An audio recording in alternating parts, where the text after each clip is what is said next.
모닝타임즈 시간입니다. 네, 어제 잠깐의 반등이 너무나 멀게 느껴지는 오늘의 하락이었습니다. 3대 지수가 큰 폭으로 하락했는데요. 이 경기 침체 공포가 다시 한번 시장에서 크게 불거졌습니다. 다우지수 같은 경우에는 3만 선을 내려놓게 되는 모습이었는데 이 부분이 1년 5개월 만의 하락이었습니다. 이 연준이 앞으로 아주 강력한 긴축을 해나갈 것으로 보이는 가운데 현재 세계 각국에서도 이례적인 금리 인상들이 지속되고 있는 상황이거든요. 또 특히 국내 시장 같은 경우에는 수출 의존도가 상당히 높죠. 그래서 경기 침체의 우려에 대한 공포감이 더욱 크게 찾아오고 있습니다. 네, 주말을 앞두고 국내 시장 어떻게 좀 전략을 찾아봐야 될지 해지 전략들 들어보시죠. 토마토 투자클럽의 최원재 전문가님 함께합니다. 전문가님 안녕하세요. 안녕하십니까.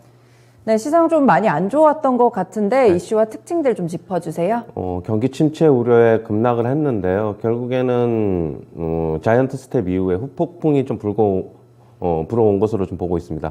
다우가 2.4% 하락, 나스닥이 4% 하락, S&P 500이 3.2% 하락했습니다. 거의 전 종목이 다 내렸는데요. 오른 종목은 거의 한 5개도 안 되는 S&P 500 중에서 좀 그렇게 보고 있고요. 일단 신규 실업수당 청구 건수가 발표가 됐는데 22만 9천 건으로 집계가 됐습니다. 전주보다 3천 건이 감소를 했고요. 시장 예상치로는 21만 7천 건이었는데 예상치보다 소폭 상회했습니다. 지금 이쪽 고용시장은 여전히 견조한 것으로 보이고 있고요. 필라델피아 연은 제조업 지수가 마이너스 3.3으로 집계됐는데 위축세로 전환되었습니다. 전월 2.6에서 하락을 했는데요. 시장 예상치는 4.8이었습니다. 그런데 마이너스 3.3이니까 큰 폭으로 좀 하락을 했습니다. 3개월 연속 하락을 했는데요. 지금 결국엔 마이너스로 떨어진 것은 제조업 경기가 위축세로 돌아섰음을 시사한다고 보고 있습니다. 그리고 신차 할부 금리가 급등을 했는데요. 지금 결국에는 자동차 신차들이 수요 위축 가능성이 나오고 있습니다. 지금 결국엔 금리 인상으로 자동차 할부 금리가 지금 급등을 했는데 70개월로 만약에 할부를 끊었을 때 5에서 8%로 지금 금리가 집계가 되고 있습니다. 그리고 밸런스 측에서는 하반기에도 유가 상승을 예상을 한다고 월가 애널리스트들이 얘기를 하고 있는데요. 골드만삭스 측에서는 우크라이나 사태로 공급은 제한되고 있지만은 여행수 증가하고 있어서 계속적으로 유가는 강세를 나타낼 것 같다라고 얘기를 하고 있고 WTI 기준으로 3분기에 137달러, 4분기에 125달러를 제시했고요. 모건 스탠리 같은 경우에는 3분기에 127.5달러를 제시했고 4분기에는 117.5달러를 제시했습니다. 네, 그렇군요. 유가까지 좀 함께 체크를 해봤는데 경기 지표도 부진한 부분들이 몇 가지 있었고 유가는 또 오르고 상당히 좀 좋지가 않은 상황으로 체크가 됩니다. 일단 매주 발표되고 있는 신규 실업수당 청구 건수 같은 경우에는 지난주보다는 줄었고 예상치보다는 좋았어요. 그렇죠. 고용 쪽은 아직 괜찮은 건가요? 그렇죠. 고용 쪽은 아직도 여전히 견조하다라고 볼 수 있고요. 네. 지금 이 고용은 전혀 지금 신경 쓸 게 못 되죠. 지금 결국에는 인플레이션 잡아야 되는 거니까. 예. 네, 인플레이션이 더 중요하기 때문에 이런 지표들은 그냥 있었다 정도로 체크하고 넘어가시면 될 것 같고요. 그리고 제조업 쪽에서 좀 이 필라델피아 연은 제조업 지수가 위축세로 전환됐다는 거, 이제 전월이 2.6이었죠? 0을 기준으로 했을 때 확장과 둔화 이 부분이 갈리는데, 그럼 확실히 좀 제조업도 둔화되는 모습이 경기 침체인 거죠? 네. 예, 지금 제조업 같은 경우에는 마이너스로 돌아선 게 지금 처음인데, 네.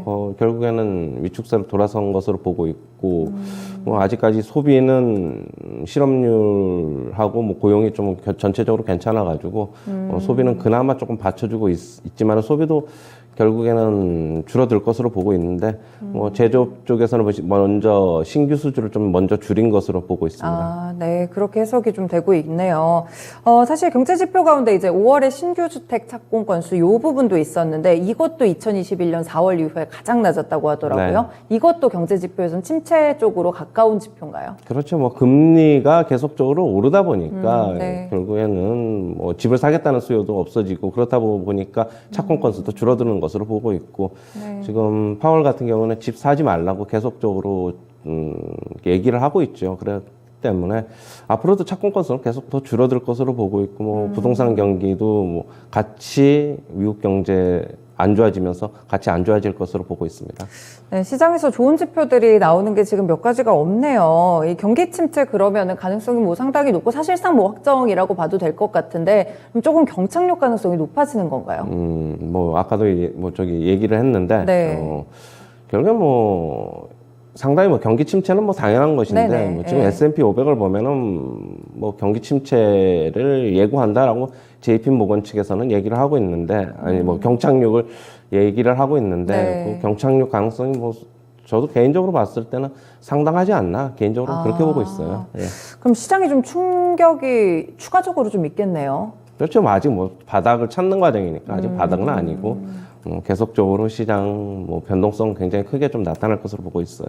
네, 이렇게 좀 경기 침체 우려감이 그러면 많이 커지게 되면 사실 연준이 금리 인상을 계속 해나가는데 좀 부담을 느끼지 않을까 이런 생각도 드는데 워낙 인플레이션이 심하니까 자이언트 스텝이 좀 지속적으로 그냥 연준은 고수를 할까요? 뭐 어제도 말씀드렸지만은 일단 네. CPI 계속적으로 체크를 해봐야 될 것으로 보고 있고 연준은 지금 금융시장을 신경 안 쓰는 것으로 보고 있어요. 예전에 같은 경우는 뭐 연준 풋, 패드 풋으로 인해서 네, 네. 뭐 시장이 많이 흔들리면은 일시적으로 금리를 인상을 중단한다든가 네. 아니면 일시적으로 금리를 인하한다든가 해서 금융시장을 어느 정도 좀 신경을 썼지만은 지금은 어느 정도 금융시장의 희생을 담보로 해야지 물가가 잡힌다는 것으로 지금 보고 있어요. 왜냐하면 자산 가격이 오르면 또 다시 네네. 소비를 늘릴 것이기 때문에 수요가 다시 늘어난다는 것은 인플레이션을 자극한다는 것과 똑같기 때문에 그렇죠. 네. 결국에는 뭐 금융시장의 희생을 담보로 해야 되지 않느냐 그렇게 보고 있습니다. 너무 어려운 상황이네요. 예, 아무래도 이제 연준도 금융시장에 신경을 쓰지 않고 이렇게 일단 물가 잡는 데만 좀 집중을 하다 보면 계속 금리는 좀 큰 폭으로 오를 것 같고 경기 침체에 대한 우려감은 엄청 커질 것 같다는 생각이 좀 드는데 유가 같은 경우에도 아직까지는 뭐 120달러 선 하회를 하고 있기는 한데 하반기에도 오르면 좀 상당한 부담이 될 수 있을 것 같아요.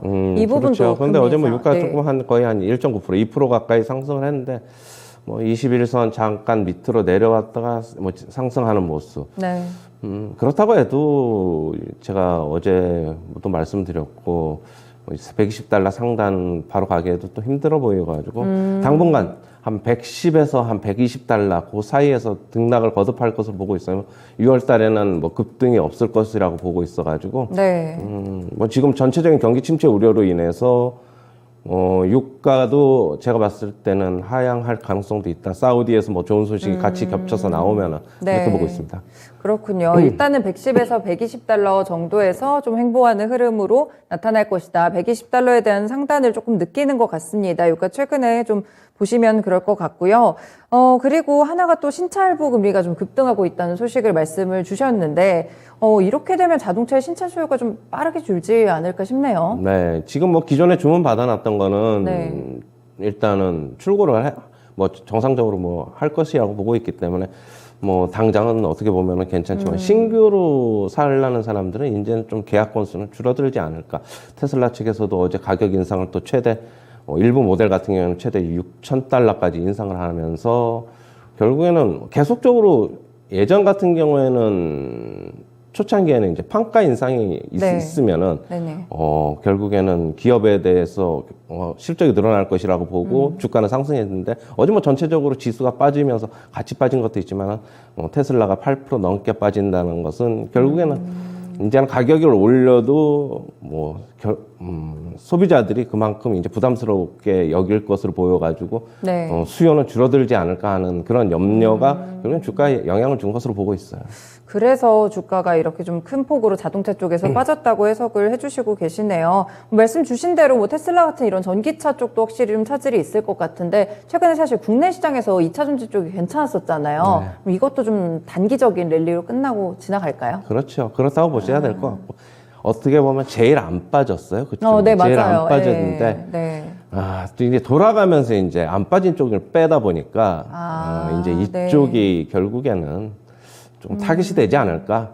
결국은 차익을 실현하려고 그러면은 올랐던 것밖에 없으니까. 그렇죠. 예. 그렇게 보고 있습니다. 아, 그렇군요. 2차 전지 쪽도 최근에 조금 어떻게 보면 저점에서 매수하셨다면 수익 조금 챙기신 분들 있으실 것 같은데 좀 정리를 그럼 해 가는 게 좋은 거죠. 수익이 그렇죠. 났을 때. 네, 맞아요. 지금은 욕심을 부리면 안 됩니다. 만약에 네. 진짜 어떻게 딱 매수를 했는데 진입을 잘 하셔가지고 네. 이익이 났으면은 욕심을 부리면 안 될 것으로 보고 있어요.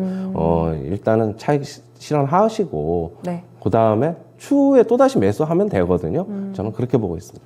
그 자동차 쪽 이제 얘기를 하다 보니까 현대차나 기아 같은 경우에 특히 뭐 기아 같은 경우에는 최근에 사실 뭐 약간 뭐 흔들림이 있었지만 맞아요. 그래도 약간 경고했었거든요. 맞아요. 네. 그런데 이제 이렇게 되면은 자동차 쪽에 좀 별로 좋지 않을 것 같아가지고 이쪽도 더 밀릴까요? 현대차보다는 기아가 훨씬 덜 빠졌죠. 네네. 지금 7만 원 후반대인데 네네. 그래도 버티고 있죠. 저 2차 전지 쪽하고 그나마 좀 버티고 맞아요. 있는 네. 것으로 보고 있는데 뭐 추가적으로 하락할 가능성이 당연히 있다고 봐야 되겠죠. 네. 그나마 좀 우호적인 거는 원달러 환율이 네. 1,300원대로 이제 근처로 가면서 네. 결국엔 자동차 업체들이 어떻게 보면 최대의 수혜가 될 수 있지 않겠습니까? 네네. 그렇게 봐가지고 그래가지고 좀 덜 빠진 것 같아요. 좀. 그런 부분들 하지만 때문에. 차익을 좀 실현해 하셔야 된다. 개인적으로 그렇게 보고 있어요. 지금은 거의 그냥 현금 챙기기의 시기로 좀 분석을 해주시네요. 이제 다음 주부터 파월 의장 의회 증언도 있고 이후 정상회의도 있고 뭐 여러 가지 일정들이 있는 것 같은데 미국 증시에서는 좀 어떤 내용들 주목해 볼까요? 일단은 월요일 날은 휴장이죠. 월요일 네. 날은 휴장이고 뭐 일단은 뭐 어떤 내용 FOMC 의사록 발표가 있는데 그거 좀 주목해 봐야 될 것으로 보고 있고 특별히 뭐 실적에도 그렇게 뭐 빅 이슈 큰 기업들의 실적은 좀 발표는 없는 것으로 보고 있어요. 네. 페덱스 이외에는 네. 그렇다 본다면은 전체적으로 FOMC 의사록에서 어떤 얘기가 나왔는지 그걸 좀 먼저 봐야 될 것으로 보고 있어요. 구체적인 내용들을 조금 더 확인을 해봐야겠다 이렇게 보시는 거네요. 그리고 이제 국내 시장 같은 경우에도 이제 주말을 좀 앞두고 있는데 오늘 상당히 또 중요할 것 같거든요. 뭐 시장 충격이 당연히 예상이 되는데 전망이나 뭐 어떤 대응을 좀 해봐야 될까요, 전문가님? 일단은 미국 시장 그저께는 올랐지만은 우리나라 시장이 이제 못 올랐기 때문에 네. 일정 부분 뭐 전체 다는 반영을 안 하겠지만 뭐 당연히 뭐 조금 뭐 당연히 하락으로 당연히 출발을 하겠죠.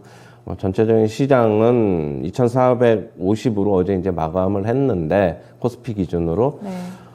계속적인 어떻게 보면 뭐 2,400에 대한 또 테스트도 나올 수도 있는 것으로 보고 있고 아직까지 뭐 단기적인 바닥도 아니니까 계속 좀 관망을 하셔야 된다.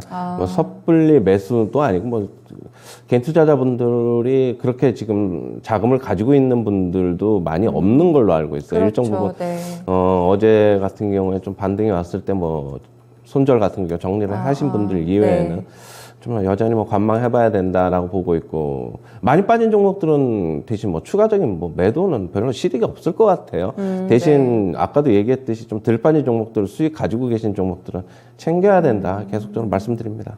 네, 덜 빠진 종목들에 대해서는 이제 약간씩 뭐 수익을 챙겨가거나 손실이 약간 났을 때 이제 좀 정리하는 방향으로 가져가시면 될 것 같고 손실이 좀 많을 경우에는 뭐 추가적인 저점 매수보다는 그냥 갖고 기다리자, 네, 그렇죠. 좀 참아보자 네, 이런 네, 의견을 주시는 거죠. 네. 좀 답답한 시장이 계속되고 있네요. 네, 어제 외국인 매수가 소폭 들어오긴 했는데 정말 단기적인 건가요? 외국인들은 그러니까 어제 지수가 급락이 아니죠. 고점 대비 이제 굉장히 이제 큰 많이 고하품까지 상승이 내려오면서 줄었죠. 결국에는 매수로 한 1,500억 정도 코스피 기준으로 뭐 산 것으로 보고 있는데 공격적으로 사지 않는 이상은 지수 방어는 힘들다. 개인적으로 그렇게 보고 있어요.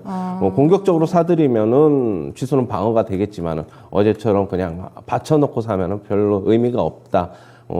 어떻게 보면은 매수가 그냥 뭐 주식 매수한 것도 있지만은 네. 뭐 프로그램에 의해서 뭐 일부 기계적으로 매수한 것도 있을 수도 있고 쇼 커버링 할 수 있는 것도 있을 수도 있어가지고 일단은 조금 외국인 매수는 좀 더 지켜봐야 된다. 개인적으로는 그렇게 보고 있습니다. 그리고 이제 마지막으로 뭐 삼성전자 얘기도 좀 체크를 해보면 사실 외국인이 매도를 해버리면 삼성전자 쪽에서도 최근 뭐 별로 진짜 수급이 정말 좋지 않은 것 맞아요. 같고 네. 5만 전자까지 내려갈 가능성도 보시는 거세요? 그렇죠. 전체적인 지수가 안 좋으면 당연히 뭐 삼성전자, SK하이닉스야 바로 그냥 그쪽으로 직격탄을 입는 거니까 네. 그렇게 봐야 될 것으로 같고 일단 18일에 네. 이재용 부회장이 뭐 네네. 출장해서 뭐 어떤 내일이죠. 내일이나 네네. 모레 뭐 주말에 좋은 소식이 있을까 하고 뭐 기대는 해봐야 되겠는데 일단 뭐 대형 M&A 건이 터져 나오면은 주가는 조금 뭐 힘을 받지 않을까 개인적으로 좀 그렇게도 보고 있고 네. 하지만 지금 상황에서는 여전히 뭐 아래쪽도 당연히 열어놔야 된다라고 보고 있는데 뭐 기술 쪽 반등은 뭐 삼성전자는 만약에 오늘 지수가 전체적으로 뭐 2차 전지 쪽으로 안 좋아서 그쪽으로 네. 이제 만약에 지수가 뺀다면은 네. 상승장을 오히려 좀 받쳐줄 수도 있다. 아. 개인적으로 좀 그렇게 보고 있어요. 네, 그렇군요. 네, 어려운 시기인데 여러 가지 전략들 들어봤습니다. 네, 한 주간 고생 많으셨어요. 네, 감사합니다. 네, 정말 어려운 시기입니다. 미국 증시도 큰 폭으로 하락을 했고 어제 국내 증시 역시나 미리 우려를 좀 반영하면서 상승 탄력이 크게 줄어드는 모습이었는데요. 최근에 나오는 경기 지표들 보시면 상당히 부진하게 나오면서 경기 침체에 대한 우려가 상당히 커지고 있습니다. 특히나 지금은 경착륙에 대한 이런 우려감, 경계심까지 커지는 상황이기 때문에 일단은 조금 기다리는 전략들을 취하는 것이 좋을 것 같습니다. 지금까지 모닝타임즈 시간이었습니다.